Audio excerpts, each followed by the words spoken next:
Welcome to Recipe Wars. My name is BC Hoffman. And my name is Judith Jones. And today we are doing a chili cook-off. Ooh.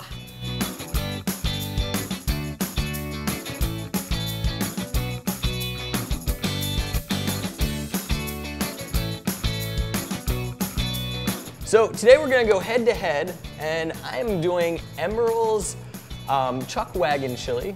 And I will be doing Giada De Laurentiis's short rib chili. Oh, short Nice. ribs. It's gonna be a tough one. It's gonna be head to head, and you're going down. You're going down. Oh, let's do this. So let's take a quick look over at The one that we're going to demonstrate is what we call a Chuck Wagon chili. Okay. It's a beef chili.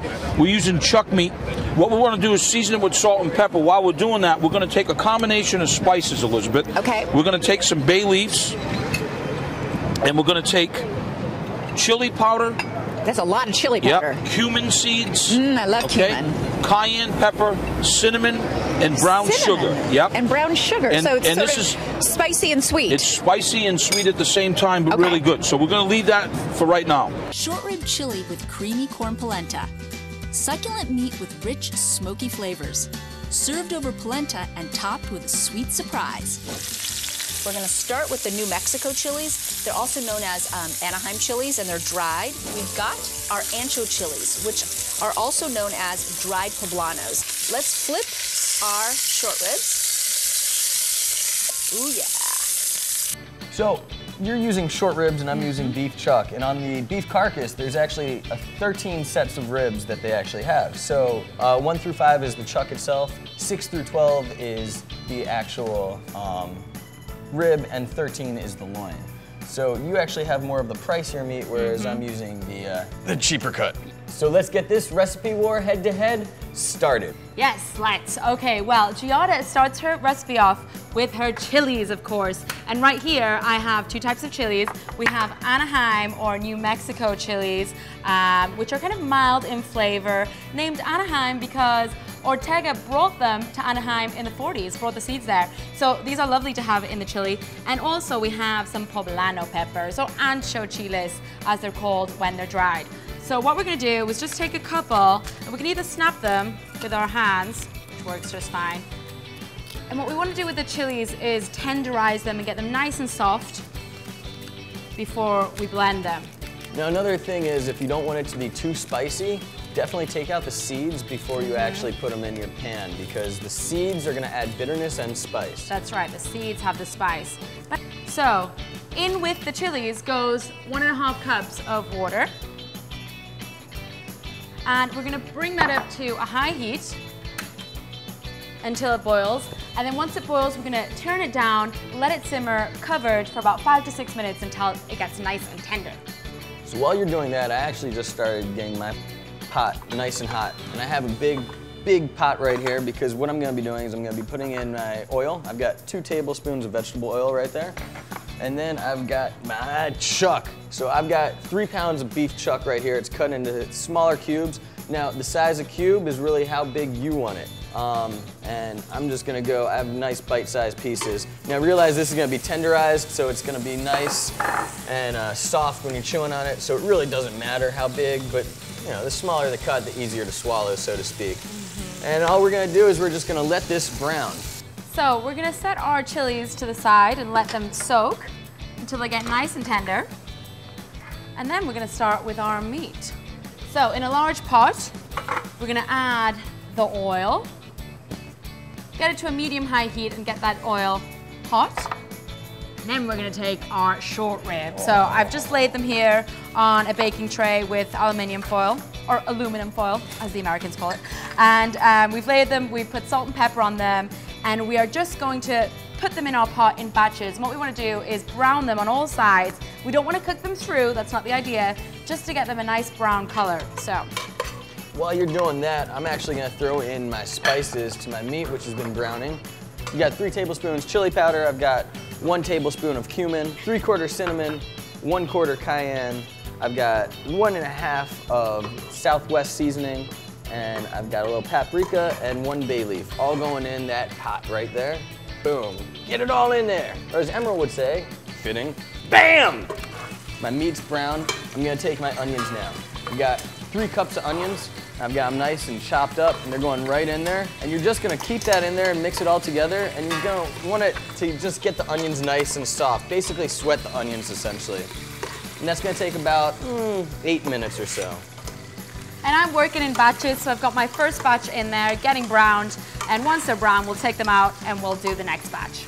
Alrighty, so I have my onions, they're nice and sweated, and I am going to now put in my garlic.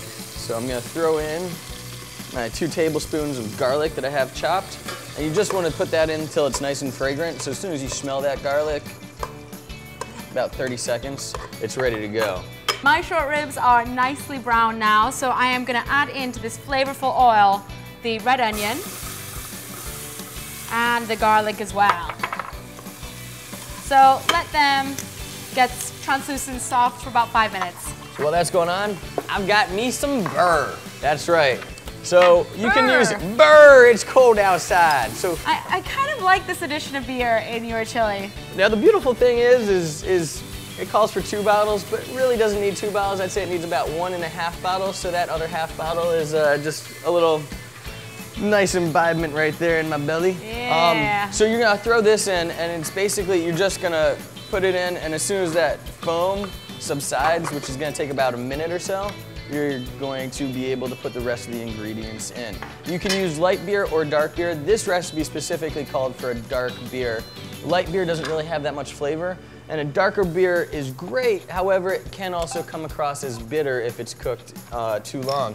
I personally am a huge fan for chili. I would definitely use either a wheat beer or a nice amber ale, or even Chimay. Chimay would work great in some chili. Nice. So as my onion and garlic are sauteing there, I am gonna blend the chili and water together. And we wanna get it to a nice puree to add into the chili. So they've softened now, they've got nice and tender. They've been soaking there for about 5 minutes. And you can either blend these in a blender or you can use one of these lovely machines. You can smell those chiles, they smell so good. While you're doing that, I'm actually ready to throw in my tomatoes. Now this recipe calls for a lot of tomatoes. I would traditionally not put as much tomato, but I would definitely add tomato to the recipe, just not as much as Emeril's does call for. It calls for 1 whole can, 28-ounce can of stewed tomatoes with the juices. So you're gonna throw that in. And then we're gonna throw in 1 can of crushed tomatoes, that's a 14.5-ounce can. Then we've got 2 tablespoons of tomato paste. Throw that in there. And then we've got 1 full cup of beef broth. That's going in. Boom. So you're probably wondering, what is mole? So a mole sauce is actually a generic chili sauce that's from Mexico. There's about 50 different variations of it, and it's just a different blend of chilies, and usually it has a chocolate mole, which is just amazing, because it's bittersweet chocolate, so it's got hints of the cocoa, but at the same time it's got the spice, and it's just really good to go with any dish. Yeah, and they can range chili. from spicy to sweet, really good. Oh, yeah. He likes me some mole. Oh yeah. Anyway, into my onions and garlic, which have gotten nice and translucent, I'm gonna add this chile puree. And Chili with an E. Chile. And then I'm gonna add in my oregano, my cumin, nice Mexican spices there, and this wonderful addition of espresso, and that's just gonna give it a lovely, rich, deep taste.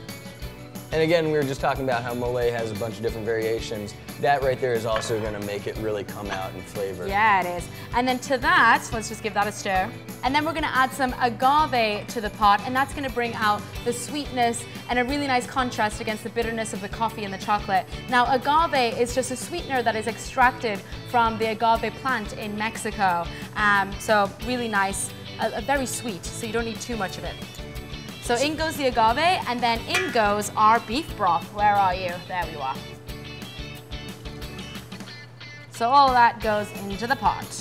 So mine's at a boil right now. I'm gonna reduce it so it just goes to a simmer. So if you're trying to figure out what the difference between a boil and a simmer is, so it's quick bubbles repetitively coming up versus just a slow, steady amount of bubbles like here and there. And into my lovely rich mix, I'm gonna add our short ribs back in there.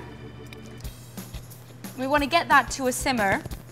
We're going to put a cover on that, and then we're going to put that in the oven for about 2.5 hours and let those short ribs get really nice and tender. So this is gonna be, like I said, for an hour and a half, and then as soon as you're ready, we're gonna take it off, and we're just gonna add some masa harina. Now you can use anything at home. You can use all-purpose flour in case you don't have masa harina, which is essentially just Mexican flour. It's cornmeal, and it's traditionally used as a thickening agent. But they also use it for tamales, tortillas, and chile de relleno.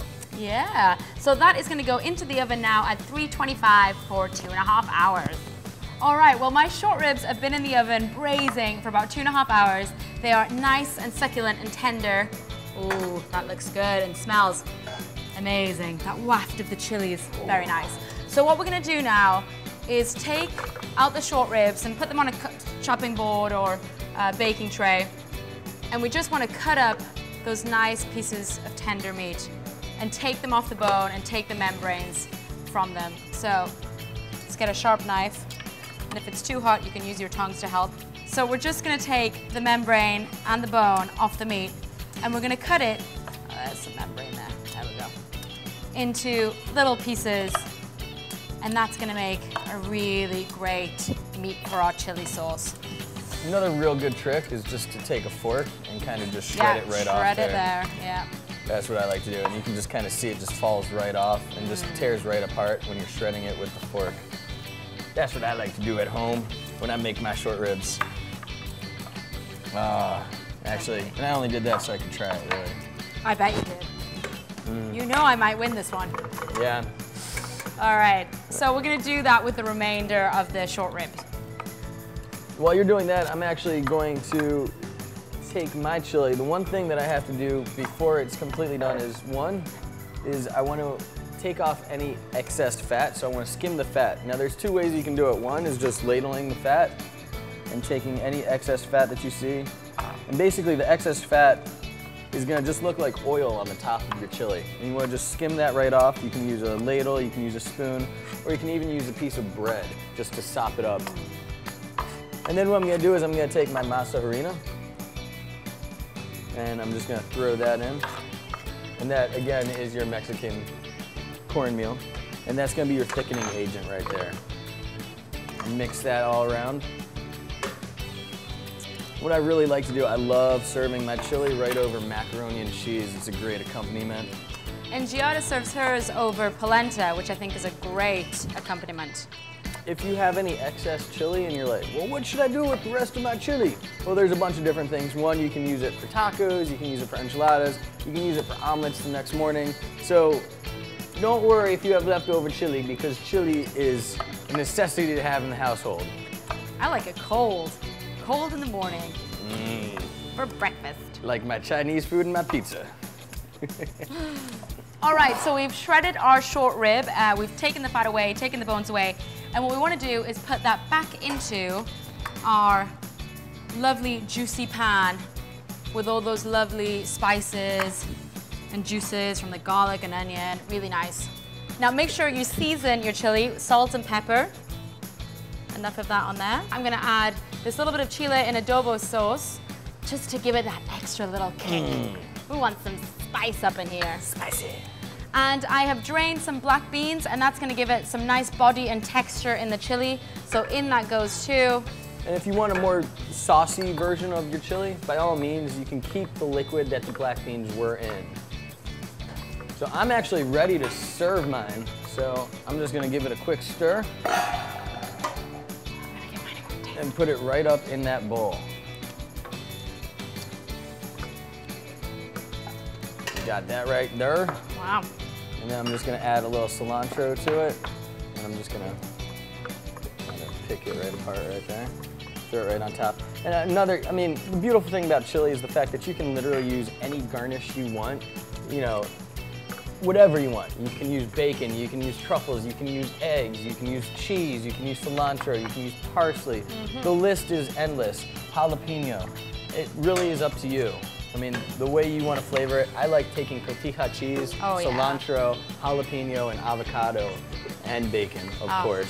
And You just took it to another level, BC, right there. I just made it amazing. Yeah, I'm gonna spoon up my short rib chili, and that looks just beautiful. And of course, to top that off, we're gonna add some green onions and the pièce de résistance, your chocolate, your cocoa. And that is just gonna give such a wonderful flavor against that espresso that's in there, the spice. Oh, very much like a mole. I do like the fact that you topped yours off, whereas mine was actually cooked Integrated, into yeah. it. All right, and there you have it. Boom, chili, ready to eat. Yum.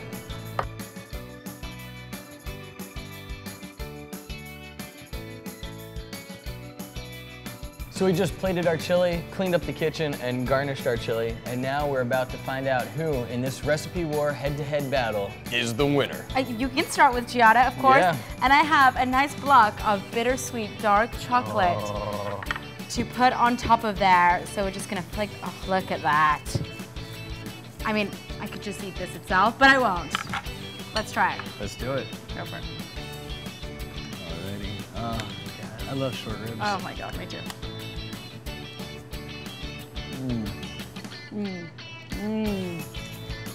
Very rich. A lot of flavors, smokiness, the spice, the richness of the chocolate and the espresso. I really like, you definitely get the espresso kicked in, and the chocolate really just like leaves a nice and semi-sweet taste on it. And I love that tender texture of the short rib. It's just such a nice difference melts than a right in your normal mouth. chili. On to emeralds. Let's give this one a whirl. Okay. Ooh, it's a nice texture. I was gonna say this. I like the spice. Very tomatoey. Very tomatoey, but great flavor though. The flavor is very good. You're right. You can taste those tomatoes. It doesn't have the texture that No, the it short ribs doesn't. has. It doesn't like melt right in your mouth. It does have a great texture though. And the spice. And the spice spice and the really flavor. is nice. If I had a little bit more spice in mine, it would be just right. This is a tough one It because is a tough one. here's the thing. So for taste alone, I would say if you combined both of them, I think it would be amazing. 'Cause- Your sauce with my short rib. Yeah, no, I don't know. For taste, I really like yours because I just love the short ribs. I love the short ribs, I love the chocolate, I love the espresso. For simplicity and originality, to the original chili, I would say mine. So the question is, do you go with simplicity and the original recipe, or do you go with something more unique and more complicated and difficult to do? You know what? This time, I'm gonna vote for myself. Giada, I love you. This is it. This is the winner for me. I think Giada is the winner in today's Recipe War head-to-head battle. Giada was the winner in today's Recipe War head-to-head battle, and Emeralds was a close second. Tear. My name is BC Hoffman. And my name is Judith Jones. Please follow us on Twitter, like us on Facebook, and subscribe to our channel. Catch us next time on Recipe Wars.